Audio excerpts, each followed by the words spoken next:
My name's Michael. I'm 43 years old. 5 years ago, I married Ashley, a woman with 2 teenagers, Trevor and Lily. They weren't babies. They didn't crawl into your lap or fall asleep on your chest. They were already grown in the ways that mattered, hardened by time, shaped by abandonment, protective of the gaps they didn't want filled. Their father had vanished when Lily was 5. No custody battle, no drama. He simply stopped showing up. He became a memory with a filter on it. An Instagram ghost. A few birthday likes. Emojis and digital silence. I never tried to take his place. That wasn't the plan. I didn't bring expectations or ultimatums. I just showed up. Every morning, every night, every event that should have had a father in the background. I was there. Not to replace, but to support. We lived in a quiet suburb outside of Chicago. Neat lawns, white fences, PTA meetings and dog walkers.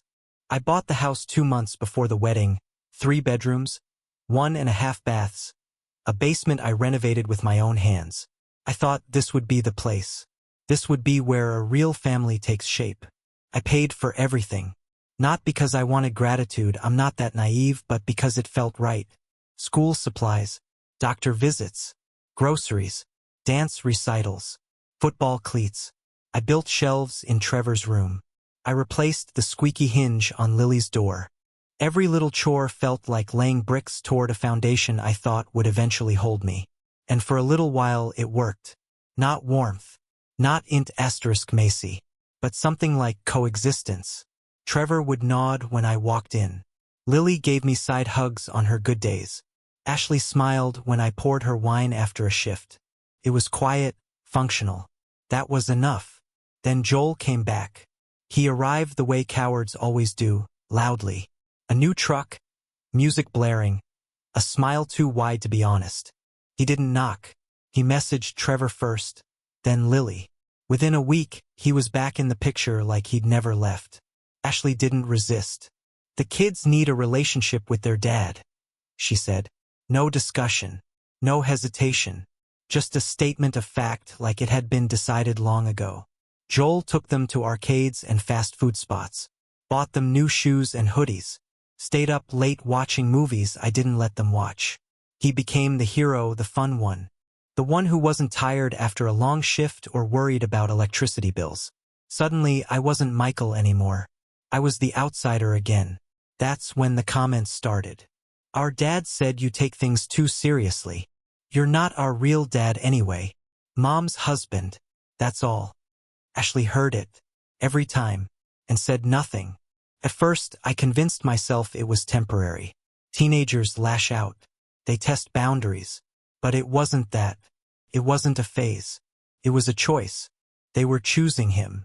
Joel didn't hide it. He started showing up unannounced. Sitting on my porch. Chatting with the kids like he never left. One night, I pulled into the driveway and saw him sitting in my chair with a beer in hand. Trevor next to him, laughing. "My son? No, not really. Not anymore." I nodded. Trevor looked at me like I was a mailman bringing junk. Then turned back to Joel. I was invisible, except when the bills needed to be paid. It got worse. Lily began to dress in the things he bought her. Flashy, branded, expensive. I couldn't say a word without being compared. "Dad said you'd react like this." Every criticism turned into a courtroom drama. Every boundary made me the villain. And Ashley? She shrank. She stopped defending me. Maybe she thought she was being neutral. Maybe she liked the break from being the bad guy. I'll never know. I remember one night clearly. Joel had brought over takeout. Sushi for Ashley. Burgers for the kids. Nothing for me. They sat in the kitchen, eating and laughing. I stood in the hallway with my coat still on. Watching. Listening. Like I was the neighbor. A stranger. A shadow. When I confronted her later, Ashley said, "He just wanted to do something nice for them. Why are you making this about you?" Because everything else already was. I started sitting in the garage longer after work. Just me, the silence, and the hum of the engine off. I didn't want to go inside anymore. The house felt like it had shifted without telling me. The pictures on the walls, the voices echoing in the rooms. None of them belonged to me anymore. Then came the moment I couldn't ignore. I came home to find Lily crying in her room. I knocked. She let me in. Her quiz hadn't gone well. I sat next to her and told her that one test doesn't define her. That it's okay to be disappointed, that emotions aren't weakness. She wiped her eyes and said, "Dad says you'd say that." And then she looked at me, really looked at me and said, "You're not him, so stop trying." Not with malice. Just finality. Like a switch had been flipped. Like my years meant nothing. I nodded, left the room, closed the door. That night, Ashley scrolled through her phone while I stared at the ceiling. I wanted to ask her, "When did you stop being on my side?" But I already knew the answer. Maybe she never was. Maybe I was the placeholder from the start. Weeks passed. Joel took them camping, took selfies, posted them online with captions like, "Real family time." People commented, "What a great dad. So proud of you for stepping up." They didn't know he'd stepped out for a decade. They didn't know I had held everything together with my bare hands. Trevor stopped talking to me entirely. Lily only asked for things, rides, money, signatures. And Ashley? She stopped touching me. No goodnight kiss. No hand on my shoulder. Just silence. I became a ghost in my own home. And the worst part? I still wanted to stay. I still believed, some stupid, desperate part of me, that maybe they'd see the truth. That effort mattered more than DNA. That presence counted for something. But I was wrong. And the man they wanted had returned. It happened on a Thursday. The kind of gray, hollow evening where nothing feels warm. I came home to silence. Ashley in the kitchen, staring out the window like she was watching the past walk away. Trevor and Lily in the living room, heads tilted toward their phones, fingers flicking through lives they preferred to mine. I set my briefcase down, loosened my tie, and waited for someone to speak. No one did, until Trevor cleared his throat. "We need to talk." I thought he meant Ashley. I looked at her. She didn't flinch, didn't turn around, just nodded once, slow, like she had been waiting for this too. Lily stood next, crossed her arms, chin lifted. "We want to say something," Trevor said, his voice too steady to be unplanned. The living room felt like a courtroom. "You should apologize," Trevor said. I blinked. "Apologize?" He nodded. "To our dad. To Joel." "For what?" "For pretending to be something you're not," Lily said. The words landed like bricks. Not loud, not cruel, just final. "You acted like you were our dad," Trevor continued. "But you're not. You never were. You tried to control things, made rules, got involved, like it was your right." I turned to Ashley, my wife, my silent partner. She didn't meet my eyes, just said, "Maybe they have a point," just like that. "Joel's their blood. And maybe you were too much sometimes." It was a betrayal so clean it didn't even bleed. I stood there absorbing it, the weight of it, the years, the money, the exhaustion, all boiled down to an accusation. "You overstepped. You tried too hard." I wanted to scream. I wanted to drag out every receipt. Every night I stayed up fixing things no one noticed. Every moment I swallowed my pride just to keep this house standing. Instead, I smiled. A quiet, hollow smile that meant nothing and everything. "You're right," I said.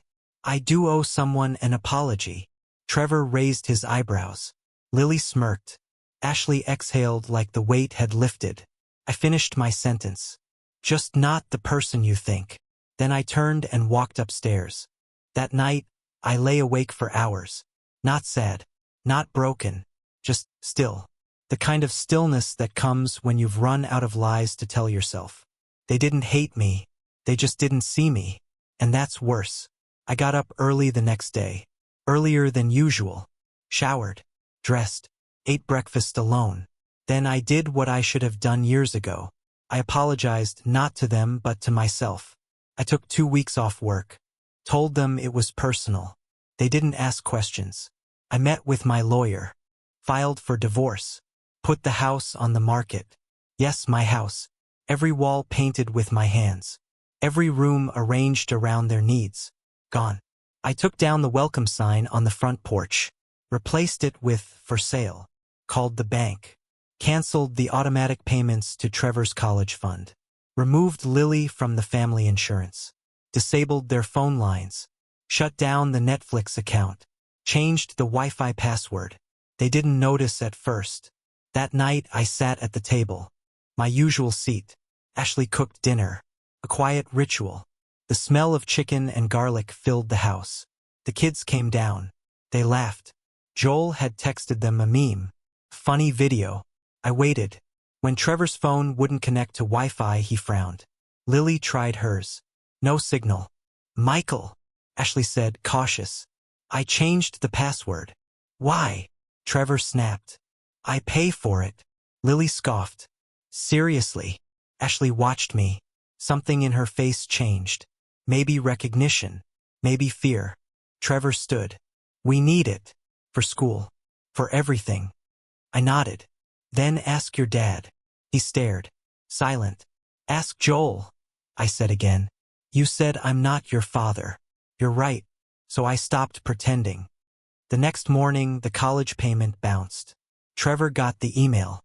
That afternoon, Lily's braces appointment was canceled. Insurance denied. Ashley got the call. By the end of the week, their names were gone from every system tied to mine. A day later, I came home to find their suitcases packed. On the porch, next to them, Joel, his truck idling, window down, music playing. Ashley stood near him, arms folded, her face unreadable. Trevor said nothing. Lily was crying, but quietly. The kind of crying that comes when you realize you asked for something you didn't understand. Joel grinned at me. "Got it all figured out?" "I did," I said. "Finally." Ashley looked at me like she wanted to say something. Maybe explain. Maybe beg. I didn't give her the chance. I turned around, walked inside, closed the door behind me. That night they left. I watched from the upstairs window as they loaded into Joel's truck. Too many bags. Not enough space. He slammed the trunk twice before it latched. The truck reversed. The taillights blinked.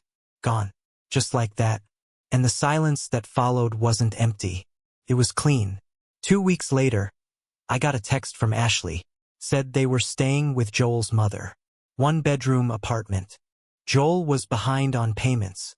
The kids were sleeping on the floor. I didn't reply. Another week, Trevor messaged me. "I didn't think you'd really do it." Then Lily, "You were my dad. We just realized it too late." I read both messages. Sat with them. Felt nothing. Because pride matters more than affection that gets spit on. That house sold fast. Good neighborhood. I got more than I asked. Moved into a condo. Smaller. Simpler. Just enough space for me. Kept my old chair. That was all. Sometimes I drive by Joel's place. Not to see them, just to remind myself what I left behind. Ashley waiting at the bus stop. Lily with a part-time job. Trevor working at a car wash. A real family just like they wanted. And me? I wake up to silence. Eat breakfast in peace. No judgment. No sideways glances. No reminders that I was always second choice. I don't need thanks. I needed truth.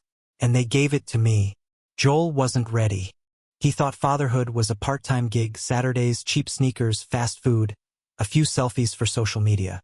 He thought showing up with a smile and a tank full of gas would make up for a decade of silence. He had no idea what it meant to live with the weight of expectations. What it meant to be leaned on until your spine gave out. 2 weeks after they left, Ashley called me. Her voice was low, frayed at the edges. "We're staying with Joel's mom." I said nothing. "There's not a lot of space." I still said nothing. "The kids are sleeping on the floor. It's temporary." She waited for a response. For anything. I hung up. Temporary always lasts longer when you've got no plan. When you trade structure for sentiment, you get chaos. Trevor called me a week later. "It's not what we thought," he said. His voice was smaller than I remembered. Less sure. "We thought," Joel said. I let the silence answer him. Then Lily texted. "I didn't mean what I said. You were always my dad." No punctuation. Just desperation pressed through a screen. I stared at it. Read it again. And again. I didn't delete it. But I didn't reply. Because they weren't talking to me. They were talking to the version of me they destroyed. Let Joel carry it now. Let him juggle school drop-offs, part-time job tantrums, doctor visits, sports fees, college deadlines. Let him be the man they believed he was. Let him discover that love is not enough. That affection doesn't write checks. That charisma can't fix a broken transmission or pay for dental surgery. They wanted blood. Now they have it. And blood is thin. Ashley tried to keep things moving. She picked up night shifts, stopped coloring her hair, sold her car, moved in with her sister when Joel's place got too crowded. Trevor got a job washing cars. Not even full-time, just enough to buy lunch and maybe a video game. Lily quit soccer. Said she needed to focus on school. But the truth was simpler. Joel couldn't afford the uniforms, or the travel, or the dues. They were quiet now. Their online presence faded.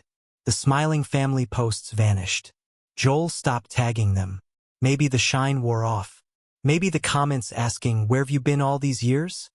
finally got to him. Or maybe he just got bored. He always did. Meanwhile, I breathed again. No more slammed doors. No more footsteps up the stairs like accusations. No more glances from Ashley that said, "You're doing too much," and somehow, not enough. Just peace. I found a new apartment. 1 bedroom. Exposed brick. South-facing window that caught the light just right at 7 a.m. No TV in the living room. Just a chair. My chair. The same one they used to ignore when I sat in it. Now it was mine again. The air smelled cleaner. Or maybe it was just that no one was breathing over my shoulder anymore. At night, I made dinner for one. Nothing fancy. Steak. Maybe pasta. I poured a drink. Ate in silence. Looked around the room and felt something I hadn't felt in years. Ownership. Not over furniture. Over space. Over peace. Over self. One morning, I saw them. I was driving through town, taking the long way home like I sometimes did. There they were, all of them. Joel's truck parked crooked in front of a laundromat. Ashley standing outside, arms crossed. Her eyes sunken in ways concealer couldn't hide. Trevor leaning against the wall, his shirt damp with sweat, staring at nothing. Lily sitting on the curb, head down, earbuds in, alone even in a crowd. I slowed down, just enough to see their faces, just enough to feel that old ache stir in my chest. The one that used to scream, "Turn around, go help." But I didn't, because help isn't free. Not when it costs your dignity. Not when it costs your identity. I pressed the gas. Drove past them like they were strangers. Because that's what they are now. They asked me to step aside. So I did. And in the emptiness I left behind, they found exactly what they'd been asking for. A real dad. No more lectures. No more structure. No more expectations. Just Joel, half there, half broke, full of excuses. That was the father they defended. The man they demanded I apologize to. That was the version of family they chose. And now they were living in it. 3 people in a borrowed apartment. Lights turned off early. Wi-Fi on a prepaid card. Meals from coupons. No more movie nights. No more game passes. No more road trips or school fundraisers. They wanted real. Now they had it. Real hunger. Real tension. Real consequences. Ashley texted again. "We made a mistake." I didn't answer, because I didn't need their regret. Regret is cheap. It costs nothing to say I was wrong when the fallout's already landed. It costs everything to build what I built, only to be told it never mattered. So I let them learn. And they did. Lily stopped posting online. Trevor deleted his accounts. Ashley took down the framed photo we took in 2019, the one where I stood behind them, arms draped over their shoulders, smiling like I belonged. Maybe they finally saw what I carried. Maybe they finally realized who actually held the family together. But it was too late. Regret doesn't rewind time. Apologies don't rebuild homes. You don't get to torch the bridge and then cry because you're stranded. I remember once, during our 3rd year of marriage, Lily had the flu. High fever. vomiting. Joel was unreachable. Ashley was working. I stayed up all night. Cold towels, water, cough syrup. I missed a deadline at work. Got chewed out by my boss. Lily called me Dad that night. Just once. Quiet. Between coughs. I pretended not to hear it. Maybe she forgot. I didn't. That night meant something to me. Now it's just Ash. So no, I won't go back. I won't answer the messages. I won't save them from what they chose. Sometimes you only learn by living in the ruins of your decisions. And maybe that's fair. Because for years, I lived in the ruins of mine. Pretending that effort would be enough, that showing up would someday earn me a seat at the table. But now I know better. Family isn't blood. It isn't even love. It's loyalty. And when that dies, everything else dies with it. I used to think sacrifice would earn love. That being steady, being present, being the man who stayed, that would matter. That if I carried the weight long enough, one day, someone would say, "Thank you." One day they'd see me. That day never came. Instead, I learned what most men like me learn too late. Presence is invisible when it's consistent. You become background noise. You become the door that always opens. The plate that's always full. The man who always says it's fine, even when it's not. You think you're building love. What you're building is entitlement. I was never their father. Not in their eyes. I was the scaffolding they leaned on while waiting for their real dad to return. And when he did, they tore me down bolt by bolt. So I stopped holding it up. Was I cruel? That's the question, isn't it? Was it cruel to take my name off Trevor's tuition checks? To let Lily find out her prescriptions were no longer covered?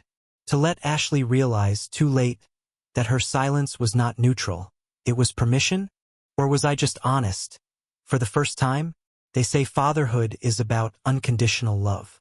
But there's a line between unconditional and unseen, between sacrifice and self-erasure. I crossed that line years ago, hoping they'd meet me halfway. They never did. Instead, they drew their own line, cold, sharp, final. You're not our dad. Apologize to our real father. You're just mom's husband. Each word was a chisel. Each silence that followed a hammer. They sculpted the distance. All I did was step back and let them see what they made. Now they live with the man whose blood they defended. The man they swore would be enough. He drives them when he can. He pays what he's able. He tries. I believe that. But trying isn't the same as carrying. I carried. And when I let go, they collapsed under the weight I had hidden from them for years. I live differently now. No noise. No expectations. I don't check my phone hoping for texts. I don't scan social media to see if Lily posted another filtered photo with Joel's arms slung over her shoulder like a banner. I deleted them. Not just from my contacts. From the part of me that used to ache. They left first. I just made it permanent. Sometimes I get emails. Not from them, from people like you. Strangers who heard the story, who read the pieces, who want to know. Why didn't you try harder? Why didn't you forgive them? Why didn't you fight for your family? But I did. God help me, I did. For years, I fought against disrespect with patience. I answered hostility with kindness. I gave them chances when I had nothing left to give. I kept showing up. And every time I did, they asked for more money, more time, more understanding, but never more of me. Because they didn't want me. They wanted what I brought. And when the person is invisible, only the benefits are loved. So I ask you, what would you have done? Would you keep writing checks while your name gets erased from their mouths? Would you keep calling yourself Dad while they called someone else real? Would you keep pretending your place in the family wasn't up for debate? Would you fight for a seat at a table that's already been cleared? People say forgiveness is strength. But sometimes silence is stronger. Sometimes walking away is not weakness. It's the first act of self-respect. I didn't burn the bridge. They did. I just watched it fall. And when the smoke cleared, I realized something. There's peace in the aftermath. No more wondering. No more hoping. No more waiting for recognition that will never come. Just truth. Hard. Bare. Unforgiving. The truth that I gave my life to people who never once asked themselves what they were taking. They ask now, I'm sure. In the quiet, when the lights go out and Joel's late coming home. When bills arrive and there's no backup card to swipe. When sickness hits and no one's on the family insurance plan anymore. That's when the truth whispers. And it says, he was more than you deserved. That's all I ever wanted. Not praise, not glory, not a parade. Just to be seen. Just to be known for what I gave. Now, at last, they know. Maybe too late. Maybe too dimly. But they know. Lily wrote me once more. A letter, not a text. That mattered. She said, I was wrong. You were my father. I didn't see it until it was gone. I read it once. Didn't reply. Because love without respect is slavery. And I won't go back to chains. So here I am, speaking to you. Whoever's still listening. Whoever's still unsure. Maybe you're where I was. Maybe you're holding up a family that doesn't see you. Maybe you think if you just try harder, love harder, give more, they'll come around. Maybe they will. But if they don't, know this, you are not wrong for drawing a line. You are not cruel for protecting your soul. You are not selfish for saying, this is the limit. Sometimes love means leaving. Sometimes dignity costs everything. I paid it, and I'd do it again. Because in the end, a real dad isn't the man who gave you life. It's the man who gave you his. And I gave it, all of it, until there was nothing left to give. So tell me, was I wrong? Or were they just too late?